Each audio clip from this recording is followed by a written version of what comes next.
In his new book, An Inconvenient Minority, The Attack on Asian American Excellence and the Fight for Meritocracy, Kenny Xu examines, quote, affirmative action, the false narrative of American meritocracy, and America's unease about a minority, Asian Americans, potentially upending them. Now, joining us today to discuss is author and president of Color Us United, Kenny Xu. Kenny, welcome. Thanks so much for joining the show. Thank you so much, Emily and Ryan, for having me. So your subtitle says a lot about the thesis of the book, but if you could just sort of walk us through the argument that you make in the book, that would be fantastic. So we have a narrative right now that posits that white people are at the top and black people are at the bottom, but what are they going to do with Asian Americans? Because Asian Americans do not fit this narrative. They are the inconvenient minority. They were historically discriminated against. They face discrimination. 80% of Vietnamese Americans arrived in this country without even knowing English. And within one generation, they were able to turn their kids into college graduates at a higher rate than even white Americans. So the American dream is real, and Asian Americans showed that critical race theory cannot be true.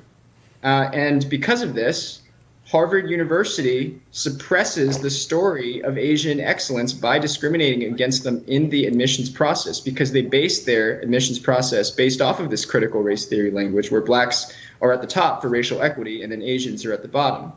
So An Inconvenient Minority really tells this story about the place of Asian Americans and the fight for meritocracy. How do you parse that, given the different experiences? One population, brought in shackles and enslaved for several hundred years, and then suffered through almost a century of Jim Crow, followed by gains in the 60s and 70s, running smack into the deindustrialization of the economy, the decimation of public sector and union jobs and manufacturing jobs that had made up the bulk of the growth of black wealth, combined with a different and disparate experience among Asian Americans. How do you kind of separate out those two things and come to a conclusion, a broad conclusion there?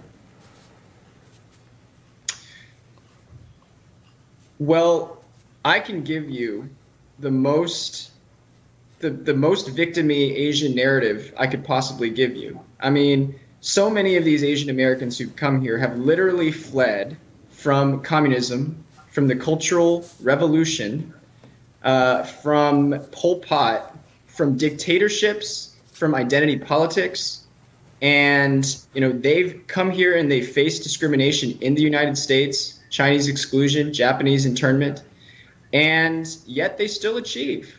We always try to posit the worst victim narrative that we could, and you just did for Black Americans. But I could do the same for Asian Americans. Well, the same is not. Well, yeah, I would say exactly accurate. Well, so it doesn't something of similar magnitude. But I don't think we should focus on that, because I don't think that we are living in that history today. And the reason why is because you have these Asian Americans whose talents were suppressed, but when meritocracy was able to expand, the Immigration Naturalization Act was able to occur in 1965, legal discrimination was rolled back, not just for Black Americans, but for every minority group. Asian achievement was able to skyrocket. Asian success was kept, and was discriminated against in this country. But we're living in an era where that is no longer really the case. And so you have to really focus on what the cultural values are and how that informs the discourse. And Asian Americans prove that you really can advance and achieve the American dream. So your book deals with the consequences of some of this in the form of the lawsuit against Harvard, as we talked about in the introduction here. Can you talk to us about some of the discrimination that sort of counterintuitively ends up affecting Asian Americans today through some of those measures? Talk to us about the lawsuit, the progress of the lawsuit, what you expect to happen, and how that speaks to maybe some of the challenges that Asian Americans face in terms of discrimination right now. So Harvard University founded critical race theory. Critical race theory came from the law department of Harvard Law School. This is undisputed. Kimberly Crenshaw, Derek Bell were the first professors to do that, and then Harvard based their admissions system, and it fits right in with Harvard's admissions system, which is based on a racial lens. What they do is they racially profile every applicant, and they judge every applicant based on their race. A federal department, U.S. Justice Department, last year did an investigation of Yale University, which practices the same thing. And they give you, at every stage of the admissions process, they give you a plus if you're Black or Hispanic, which is a minus if you're white or Asian. And that compounds 4 times. So they use race at every stage of the admissions process. And so Asian Americans are obviously the lowest downgraded based on Harvard's use of a personality score, where they grade Asians the worst on personality. That's how they justify it. And now we see today that Asian Americans have to score 450 points higher than a Black person to have the same chance of admission to Harvard University. And so this is an ideology that penalizes success. Kenny, I want you to try to unpack something you said a moment ago. Made kind of a leap where you said that it was in fact the case that previously Asian excellence was suppressed and discriminated against. But that's no longer the case, or that's less of the case now.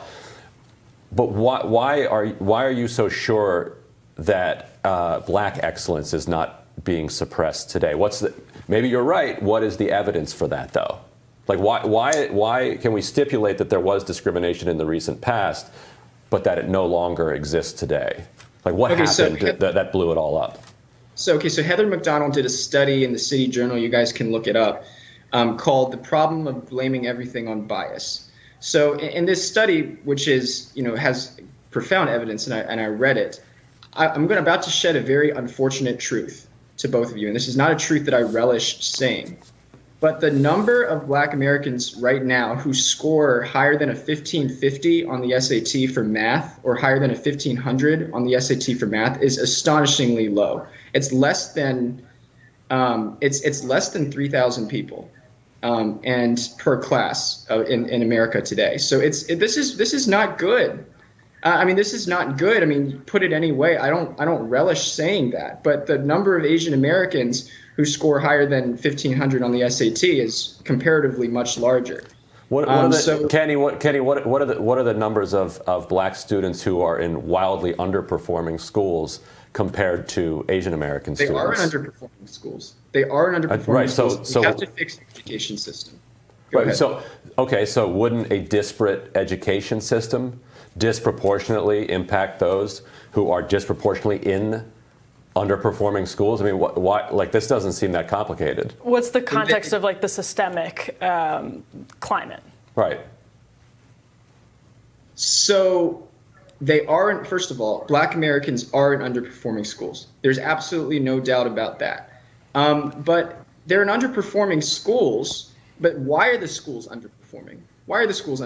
Well, the schools have discipline issues. There are poor discipline issues in these schools. Furthermore, there's a lot of grade inflation in these schools. So kids are basically being passed from grade to grade.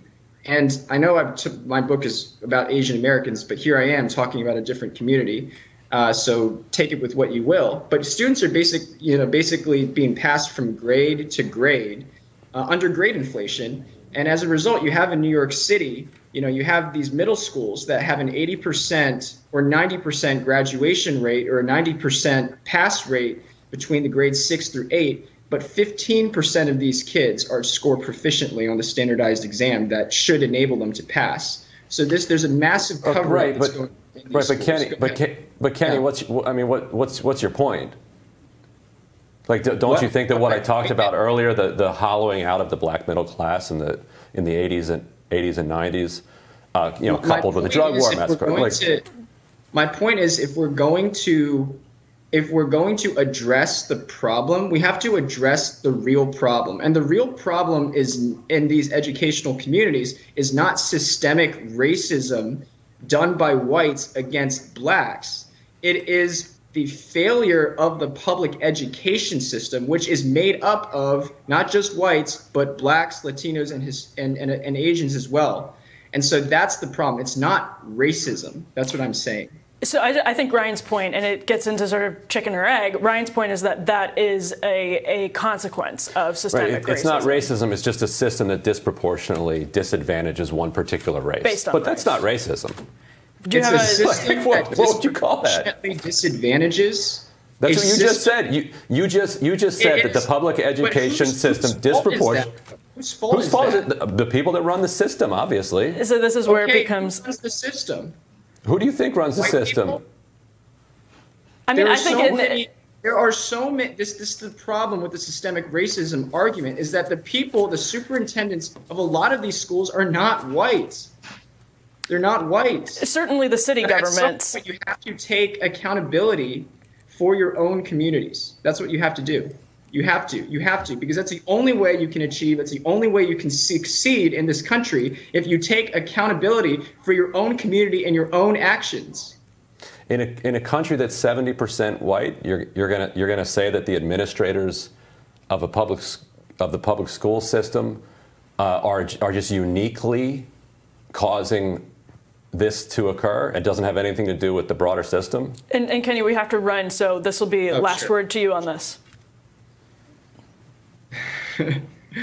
I think that the problems that are going on and in the Black and Hispanic communities, by the way, I'm talking about very specific Black and Hispanic communities because I studied the New York City public school system a lot, and it's in my book, An Inconvenient Minority.